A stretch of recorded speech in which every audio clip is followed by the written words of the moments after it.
दूसरे जंतर मंतर पर अडिग होकर वहां पर मजबूती के साथ में अपना पक्ष रख रहे हैं। वहीं रामपुर में भी जौहर यूनिवर्सिटी के जो छात्र हैं वो गेट पर बैठकर धरना प्रदर्शन कर रहे हैं। कोर्ट जाना चाहिए, अदालत से गुहार लगानी चाहिए कि हजारों बच्चों के भविष्य का सवाल है। जहां पर बच्चे एजुकेशन लेते हैं, वैसे ही हमारे यहाँ स्कूलों की जो दिक्कत। जौहर यूनिवर्सिटी सिर्फ एक यूनिवर्सिटी नहीं है, बल्कि कई छात्रों के सपनों की सीढ़ी भी है, जिसमें पढ़ाई करके वो अपने भविष्य को बेहतर बना सकते हैं। लेकिन इसी जौहर यूनिवर्सिटी पर बुलडोजर चलने के आदेश पारित हो जाते हैं। आदेश आता है कि 15 दिनों के अंदर जौहर यूनिवर्सिटी पर खुद आजम खान से जुड़े हुए जो लोग शामिल हैं वो एक्शन ले लें, वरना इस पर बुलडोजर चला दिया जाएगा, यानी कि जौहर यूनिवर्सिटी को ध्वस्त कर दिया जाएगा। इसके बाद कई बड़े सवाल खड़े होते हैं कि आजम खान का परिवार अब क्या कदम उठाएगा। कोई कहता है कि इलाहाबाद हाई कोर्ट का रुख करना चाहिए, कोई कहता है कि रामपुर विकास प्राधिकरण से बात करनी चाहिए, कोई कुछ राय देता है तो कोई कुछ कहता हुआ नजर आता है। और इस जौहर यूनिवर्सिटी के समर्थन में कई विपक्ष के बड़े चेहरे खुलकर सामने आ रहे हैं। अब ऐसे में कई बड़े सवाल और जुड़ जाते हैं कि विपक्ष का भरपूर समर्थन मिलने के बाद क्या इस जौहर यूनिवर्सिटी को बचा लिया जाएगा, या फिर जो समय खत्म होता जा रहा है तो क्या ध्वस्त हो जाएगी जौहर यूनिवर्सिटी। एक तरफ जंतर मंतर पर छात्र हैं जो पेपर लीक के मुद्दे पर सरकार को झुकने के लिए मजबूर कर रहे हैं, धर्मेंद्र प्रधान का इस्तीफा मांग रहे हैं, तो दूसरी तरफ जौहर यूनिवर्सिटी के स्टूडेंट हैं जो इस यूनिवर्सिटी को बचाने के लिए लगातार धरना प्रदर्शन कर रहे हैं। और इसी से जुड़े हुए तमाम सवालों पर चर्चा करेंगे और जवाब खंगालने की कोशिश करेंगे। वरिष्ठ सहयोगी अमन जी हमारे साथ मौजूद है।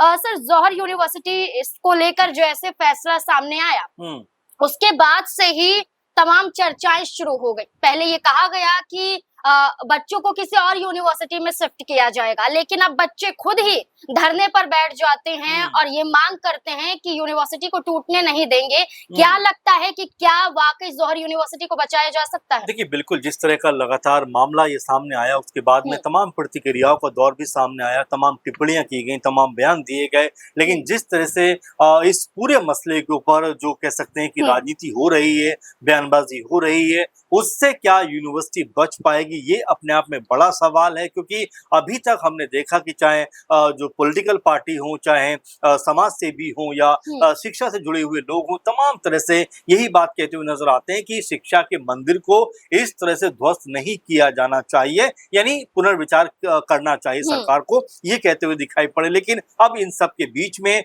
जो यूनिवर्सिटी के छात्र हैं यहाँ पर वो निकल कर सामने आते हैं और जो जौहर यूनिवर्सिटी का जो गेट है वहां पर बैठकर धरना देते हुए नजर आते हैं और ये कहते हुए नजर आते हैं अपने जो कह सकते हैं वहां पर वो पट्टी बांधते हैं काले रंग की, विरोध दर्ज करते हैं और कहते हैं कि वी वांट जस्टिस, और ये नारा भी देते हैं कि जब तक सूरज चांद रहेगा जौहर तेरा नाम रहेगा। इस तरह से सरकार के समक्ष अपनी बात को, अपनी मांग को पहुंचाने का प्रयास कर रहे हैं, क्योंकि हजारों छात्रों के भविष्य का सवाल है। ऐसे में 40 में से लगभग 38 जो बिल्डिंग ऐसी बताई गई जिनका नक्शा बकायदा पास नहीं था, इसीलिए आरडीए की तरफ से, जिलाधिकारी की तरफ से ये बात कही गई कि भाई इन इमारतों को या तो आप खुद से ढा दीजिए, नहीं तो फिर हम लोग इसको गिरा देंगे, ध्वस्त कर देंगे। उसके बाद से आप देखेंगे तमाम तरह से जो प्रतिक्रियाएं हैं वो निकल कर सामने आती है। लेकिन जो बात आपने शुरुआत में कही कि छात्र अपना भविष्य बचाने के लिए जिस तरह जंतर मंतर पर अडिग होकर वहां पर मजबूती के साथ में अपना पक्ष रख रहे हैं, वहीं रामपुर में भी जौहर यूनिवर्सिटी के जो छात्र हैं वो गेट पर बैठकर धरना प्रदर्शन कर रहे हैं और सरकार से गुजारिश कर रहे हैं कि किसी भी तरह से उनकी यूनिवर्सिटी को ना इस तरह से ध्वस्त किया जाए, बल्कि कोई रास्ता ऐसा निकले ताकि उनका जो भविष्य है वो सुरक्षित होने पाए। तंजीम फातिमा जी। को समर्थन समाजवादी पार्टी के राष्ट्रीय अध्यक्ष अखिलेश यादव का जी। भी मिल रहा है। पहले जब इसको लेकर आदेश सामने आए, ये कहा कि अखिलेश यादव समर्थन करेंगे या नहीं करेंगे, जौहर यूनिवर्सिटी को बचाने के लिए कदम उठाएंगे या नहीं।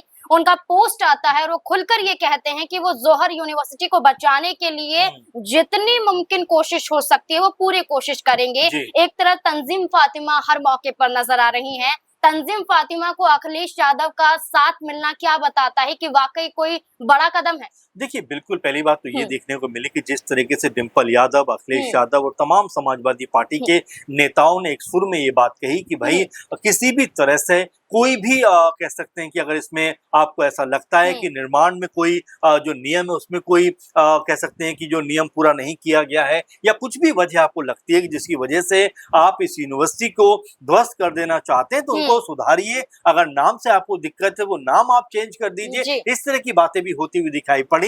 लेकिन डिंपल यादव से लेकर अखिलेश यादव तक सभी ने ये बात कही कि जो सरकार है वो छात्रों का भविष्य अधर में लटकाना चाहती है, इसलिए इस तरह के फैसले करते हुए दिखाई पड़ते। चूंकि जौहर यूनिवर्सिटी की बात करें तो 2006 से यूनिवर्सिटी बनना शुरू हुई और एक लंबा समय यूनिवर्सिटी को बनने में लगा। अब जबकि छात्रों के लिए ये तैयार है, छात्र वहां पर पढ़ रहे हैं, एजुकेशन ले रहे हैं, तो ये फैसला आना कि भाई आरडीए की तरफ से नक्शा पास नहीं कराया गया, फिर ये भी कहा गया कि अगर जिला पंचायत उसके अंडर में उस समय था तब क्यों नक्शा नहीं पास कराया गया। अगर कोई कानूनी अड़चन है, अगर कोई वो कह सकते हैं कि नियमों को लेकर कोई प्रॉब्लम है तो उसको क्या शॉर्ट आउट नहीं किया जा सकता और क्या इमारतों को गिराना ही एकमात्र इसका जो है क्या कह सकते हैं रास्ता है या कुछ और भी इसको लेकर हल हो सकता है। तो इस तरह की चीजों को लेकर अखिलेश यादव, डिंपल यादव ने भी लगातार सरकार की तरफ जो है अपनी कह सकते हैं बयानबाजी की और ये भी कहा कि कोई रास्ता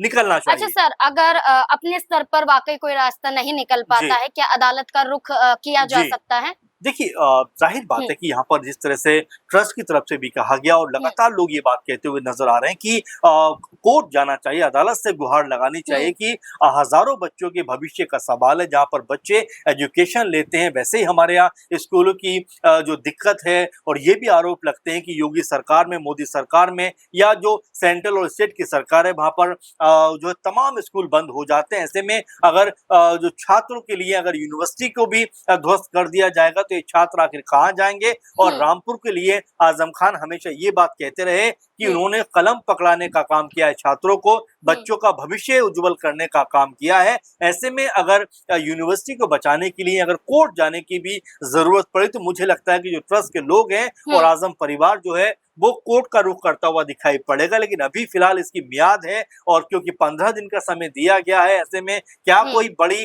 अपडेट सामने आ सकती है, क्या अब सरकार की तरफ से ही कोई पहल हो सकती है। अपने आप में इसके ऊपर सबकी निगाहें भी लगी हुई है और साथ में सब लोग यही चाहते हैं कि कम से कम बच्चों का भविष्य जो है वो अधर में ना लटकाया जाए। एक दो सवाल और हैं सर।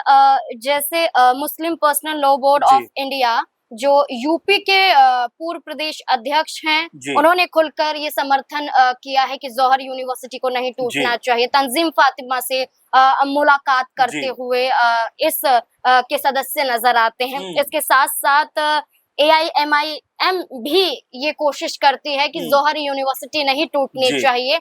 इसके लिए बकायदा संभल में प्रदर्शन किया जाता है और ये तय किया जाता है कि राष्ट्रपति के नाम एक ज्ञापन सौंपा जाएगा।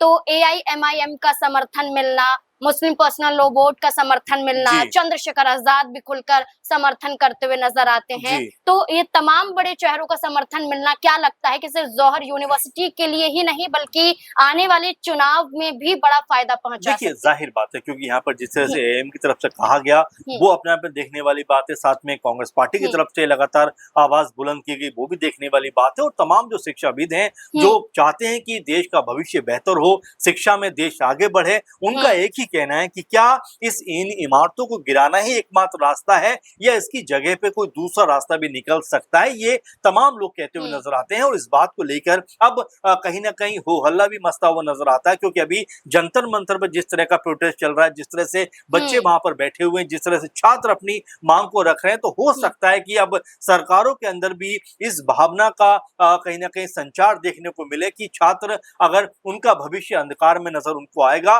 तो वो अपनी आवाज आवाज बुलंद करने से पीछे नहीं हटेंगे, क्योंकि पॉलिटिकल सपोर्ट तो मिल ही रहा है। अब ऐसे में जो छात्र हैं वो भी यूनिवर्सिटी के गेट पर बैठकर लगातार सरकार से गुहार लगा रहे हैं, मांग करते हुए दिखाई पड़ते हैं। अब यहाँ बड़ा सवाल ये बन जाता है कि क्या सरकार या जो फैसला किया गया है उससे 2 कदम पीछे हटा जा सकता है? क्या कोई रास्ता बनाया जा सकता है, या फिर यूनिवर्सिटी का ध्वस्त करने का जो आदेश आया है वही एकमात्र रास्ता है? इसको लेकर तमाम तरह की न सिर्फ बयानबाजी हो रही है, और जैसा आपने भी कहा कि एएम की तरफ से ये तक कहा गया है कि राष्ट्रपति की तरफ हमें ज्ञापन भी सौंपना चाहिए, और आने वाले दिनों में हो सकता है ज्ञापन सौंपा भी जाए। लेकिन उससे बड़ी बात यह है कि क्या यहाँ उत्तर प्रदेश में चुनाव है, क्या ये पॉलिटिकल मुद्दा भी अपने आप में बनता हुआ दिखाई पड़ेगा? क्या सपा की तरफ से पॉलिटिकल तौर पर भी इसको मजबूती से उठाया जाए? क्योंकि अभी तक तो अखिलेश यादव और तमाम सपा जो है वो जंतर मंतर पर जो छात्र प्रोटेस्ट कर रहे हैं उनके साथ में खड़े हुए दिखाई पड़ते हैं। क्या